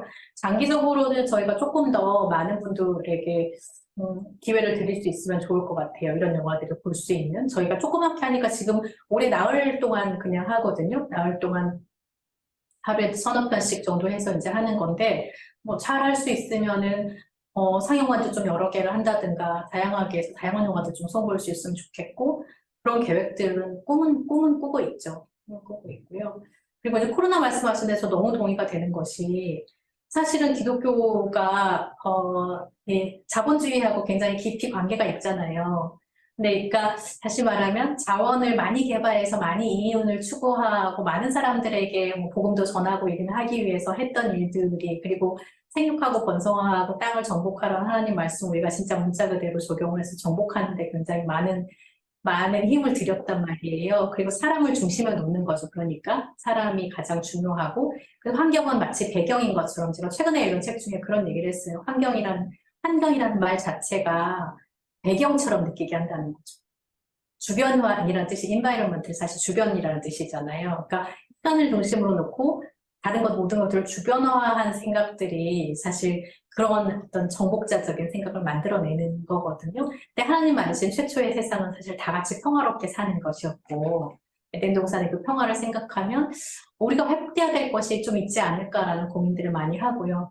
저는 이제 그런 생각을 하는 것 같아요. 영화제를 어떻게 하고 영화로 어떻게 이것들을 할 수 있을까라고 물으신다면 저는 우리가 중심으로 생각했던 것들이 굉장히 많은 경우에 다른 것들을 주변화시켜 버렸어요. 그러니까 이성 중심의 인간 중심의 교회 중심의 이것들이 그것이 아닌 것들은 다 바깥으로 몰아내버린 경우가 너무 많거든요. 근데 제가 이제 하고 싶은 일은 뭐냐면 영화와 문화가 할 수 있는 일이라면 주변화된 것들을 하나씩 이렇게 끄집어 오고 싶어요. 주변화돼서 우리가 이미 밀어내버린 것들을 우리의 시야 안으로 들어오게 만드는 거죠. 우리가 없는 사람, 없는 존재 취급했던 것, 혹은 우리에게 배경처럼 느껴지도록 만들어버렸던 것들을 하나씩 끄집어 오는 거죠. 그래서 이것도 있어요. 이런 얘기도 있어요. 이런 사람도 있어요. 이런 존재도 있어요. 라고 이야기하는 것이 굉장히 결국은 모두를 위한 기독교 영화제가 우리가 하고 싶은 궁극적인 목표인 것 같아요. 그러니까 영화를 통해서 어떻게 하고 싶냐 얘기하시면 저희는 이런 안 알려진 영화들, 주변화되어 있는 것들, 할리우드 뭐 이런 영화들에 비해서 상대적으로 굉장히 별거 아닌 것처럼 느껴지고 소수인 것처럼 느껴진 영화들, 부지런히 끄지 못한 몇 사람이라서 더 보게 만들고. 사실은 다음 마지막 시간에 여러분 필름 포럼 가신다고 하는데 필름 포럼도 굉장히 하고 있거든요. 굉장히 예술 영화, 독립 영화나 이런 굉장히 소중한 일들을 하고 계십니다. 그래서 저희는 동역한다고 생각해요. 저희와 그러니까 그곳에서 하고 있는 사랑영화제도 있고 저희 같은 영화제도 있고 사랑영화제는 사실 기독교 영화제니까요. 하고 있지만 이런 것들의 다양성을 만들어낸다고 생각해요. 우리가 할 수 있는 일이 있고 또 주변에 있는 것들 끌어오는 일이 있고 그곳에는 필리핀에서는 또 다른 그런 영화를 하고 있고 또 너무 소중한 일이라고 생각하고 그게 이제 배제하지 않고 이게 중심이야. 영화라면 모름지기 이래야지. 예를 들면 뭐 그리스도인이랑 이래야지라는 것들을 하나씩 하나씩 조금 더 열어나가면서 소통하는 거.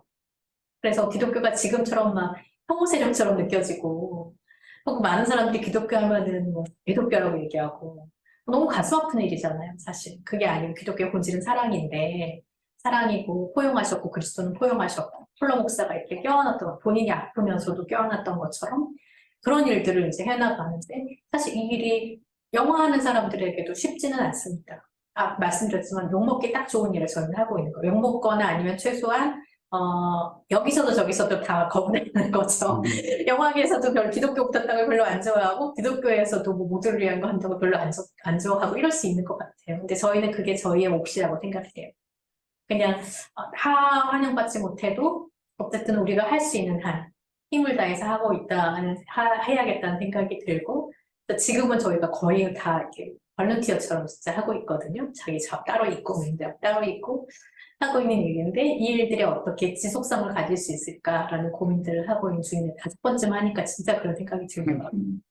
처음에 한 번, 두 번 할 때는 그냥 신선한 바람을 일으키고 사라져도 괜찮아 막 이랬는데 주변에서 저희를 기대해 주시고 계속해서 너무 좋다. 그러니까 존재가 환영받는 느낌을 든다라는 얘기를 해주시거든요. 그런 고민들은 같이 나누면서 이거는 계속해야 되는 일이구나. 사실 하나님 기뻐하시는 일이구나라는 생각을 저희는 하면서 계속해서 노력하고 있는 중입니다. 말씀하신 것처럼 가능한 많은 분들한테 다 닿을 수 있도록 열심히 해보겠습니다. 네, 고맙습니다. 이것으로 오늘 최 박사님 강연을 마치고요. 11월 달에 제5회 모두를 위한 기독교 영화제 한다니까 그때 저희에게 이렇게 오면은 제가 이 참여자들한테 알릴 텐데 여러분들은 또 주변에 분들 알려서 정말 이렇게 일반인들하고 소통하고자 하는 이 아주 노력이 좋은 결실로 맺고 또 이렇게 발전할 수 있도록 같이 협력해 주시기를 부탁드리면서 다시 한번 감사를 드립니다. 고맙습니다. 다음 주 광고하고 제가 마치겠습니다. 다음 주는 장정은 소장님, 제2정신분석연구소장이신데 이분이 영화와 정신분석이라는 제목으로 강연해 주시겠고 그 다음 주는 아까 말씀드린 대로 필립 포럼에서 야곱 신부의 편지를 같이 감상하고 나누고 그렇게 하겠습니다. 날씨가 쌀쌀해졌는데 감기 조심하시고 부활절기를 잘 지내시다가 다음 주 화요일 날 저녁 7시에 다시 뵙겠습니다. 고맙습니다.